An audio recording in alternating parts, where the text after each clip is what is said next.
going to do some examples in this video, and but one thing I want to reinforce is that the substitution method does not work on every integration. Okay, there's some things for which you simply cannot solve by the substitution method. Now, I'll show you an example of that later on. I have a light flickering on and off over here, so I don't know if you're catching that on the camera, but anyway, I turn on as many lights in here as I can without trying to create a glare on the board. It's an interesting challenge to get this lit up well. And in fact, I have to adjust the colors usually when I edit these videos, so it's there's a lot to this. Okay. All right. Well, here's our first example. I'm going to integrate x times the square root of x squared minus 1. Now, I'm going to repeat this in different problems, different ways. And one way you can recognize that you can use substitution is if you see the derivative part of the integral show up in another part of the integral, you know. And well, it doesn't quite here because the derivative of x squared minus 1 is 2x, but there's x. X is a constant times the derivative. It literally is 1/2 of this. And so when the derivative of the other part of the integral appears somewhere else, then usually substitution will work. And so I'll reinforce that as we move through here. And that also tells you what to substitute for. And so to substitute, I'm going to take this derivative in order to get that. So I want to integrate. I want to substitute for x squared minus 1. Does that make sense? All right. Well, I think you really have to see some examples here for this to start clicking. All right. Now let u equal. Well, first of all, let's write this as the integral of x parentheses x squared minus 1 to the 1/2 power dx.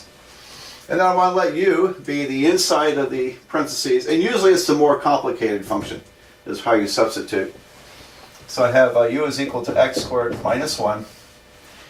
All right, now here's that point where you take the differential of u, du, is equal to, this derivative is 2x. So I write, and that was wrong, I write 2x dx. dx. Okay. So differential u is the differential of x squared minus 1. It's like taking a derivative. You get 2x dx. Now, the differential u dx, I'll just repeat this one more time, that's equal to 2x, isn't it? If I take the derivative of this equation, the left side is going to be du over dx, the right side is going to be dx. And then when you multiply by dx, you get that. So I want you to get used to the idea these differentials are like derivatives, very similar to derivatives. All right, now then, what do we do? Now, there's kind of two ways to do this. I can solve for dx and plug it into here. And, or I see that, hey, look at this, I have x dx, and here is x dx. So if I divide it by 2, du over 2 is x dx. And that allows me to substitute for x dx. And then over here, of course, we call that u. So I have basically the square root of u, which is easier to work with than x squared minus 1 square root. All right, so the if I do all this magic, I'm replacing x dx with du divided by 2. The denominator 2 can be pulled outside as a fraction. It's 1/2, isn't it? And what's left inside is u to the 1/2 power du. There you go. And so it looks a lot cleaner. It's easier to work now. So I'll go ahead and integrate u to the 1/2. That gives me 1/2 u to the 3/2 divided by 3/2. And look at that. This 2 cancels that denominator 2. So I get u to the 3/2 over 3. And don't forget to go back to x. All right, so we'll go back to x. And u is x squared minus 1, so x squared minus 1. I'm going to go ahead and write it in square root form. So the denominator 2 tells you it's a square root. The numerator 3 tells you it's cubed. And don't forget that 3. And don't forget that plus c. So my answer is square root of the quantity x squared minus 1 to the third power divided by 3 plus a constant. And you could take this derivative, and done correctly, you should get x square root of x squared minus 1. So, all right, that's one there. Let's do a couple more of these so you get used to it. Next, we'll integrate the sine of 2 theta d theta with respect to theta. And but now we change the angle. It's no longer just a single variable. It's 2 times the angle theta, so 2 theta. All right, and we know that the integral of sine is going to be what? It's going to be a minus cosine. Okay, but we have to account for the parentheses here, holding it 2 theta. So the logical thing to do, I think, would be to substitute u for 2 theta.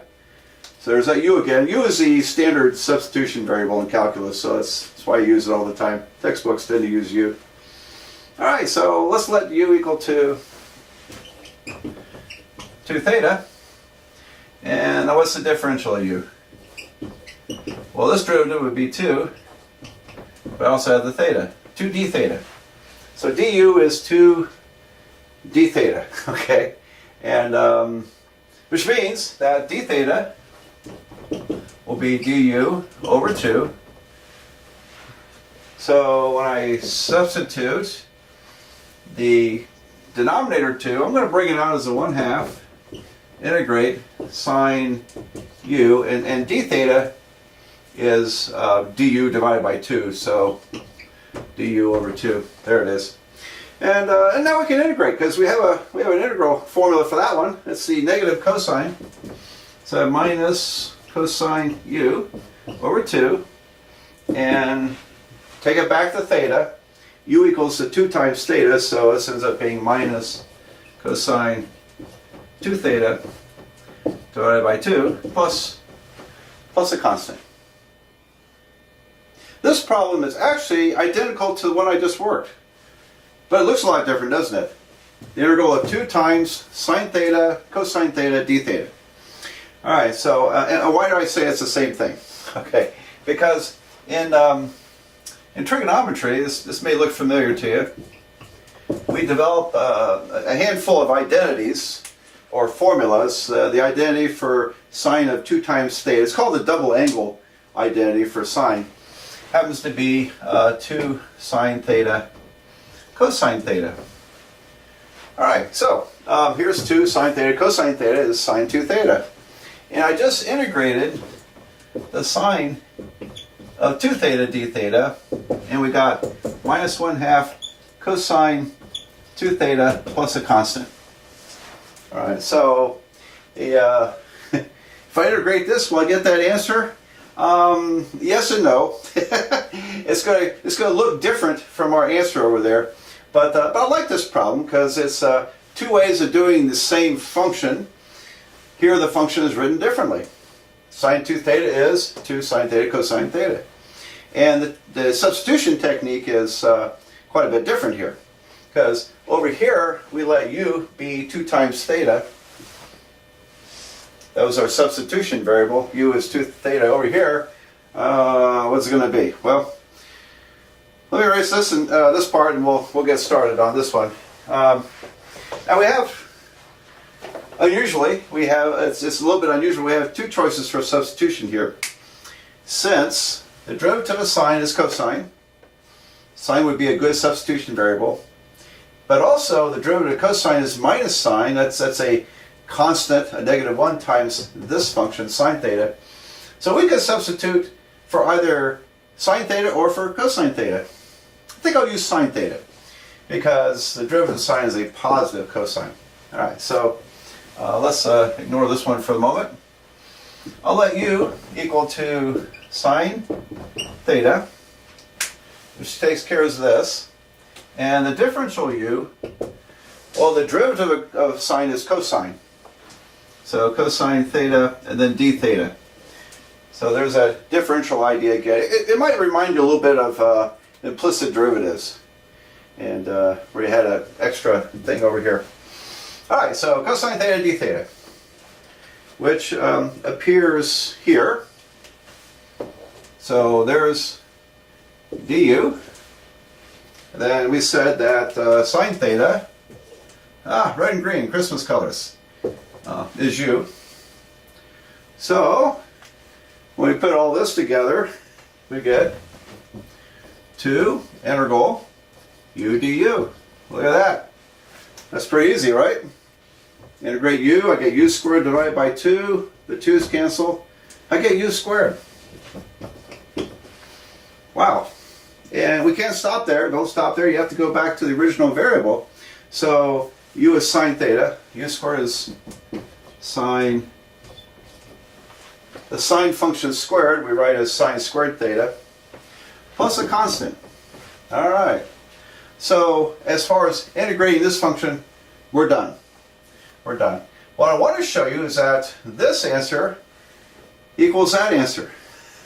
It may not look like it, but they're equal to each other. And so now, okay, by the way, we're done integrating this. What I'm doing now is, again, going to show that this is equal to minus 1/2 cosine 2 theta plus constant. And in order to show that, I need to change my constants. I'm going to call this C1, and this will be C2, because they may be constants, but they're not equal to each other in this problem. All right. The sine squared theta, there's another identity for that one. And the identity is called the half angle formula. It'll be 1 minus cosine 2 theta divided by 2. And then I have this plus C2 over here. All right. Well, let's break that up. I have this part here of the fraction is minus cosine theta over 2. Minus cosine, 2 theta over 2. And then I have plus 1/2 plus constant 2. And does that equal this? Yeah, of course. Because up there I've got minus 1/2 cosine 2 theta, same as this, plus constant 1. So the constants, they're a little different, but this is a constant, that's a constant, that's a constant. They're constants. So they're basically equal. So anyway, I always liked this problem. I thought it was interesting to do it two rather different ways.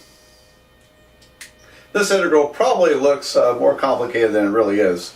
And so, okay, I've written parentheses 6x cubed plus 7x minus 2 times parentheses 3x to the 4th plus 7x squared minus 4x plus 9 raised to the 6th power.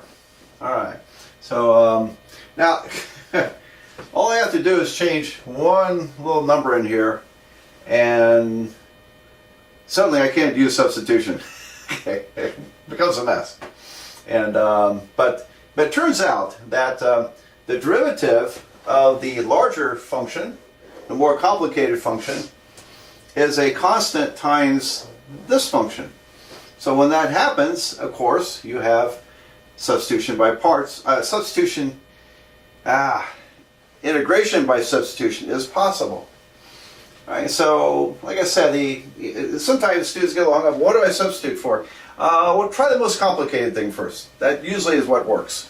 And so I'm going to let u equal to 3x to the 4th plus 7x squared minus 4x plus 9.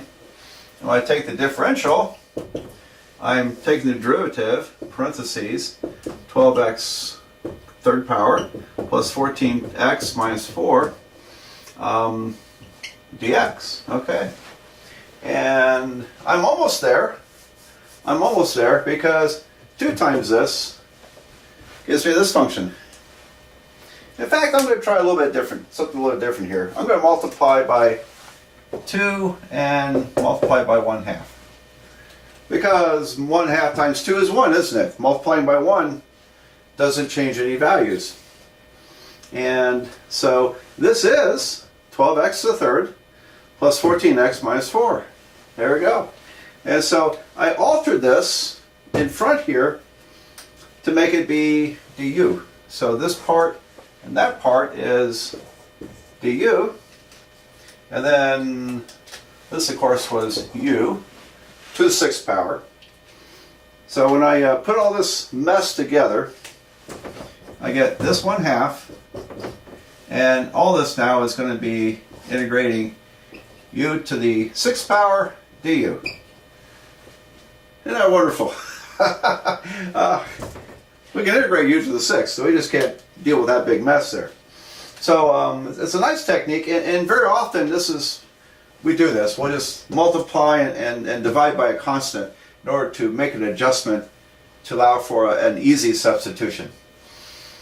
Alright, so integrate this.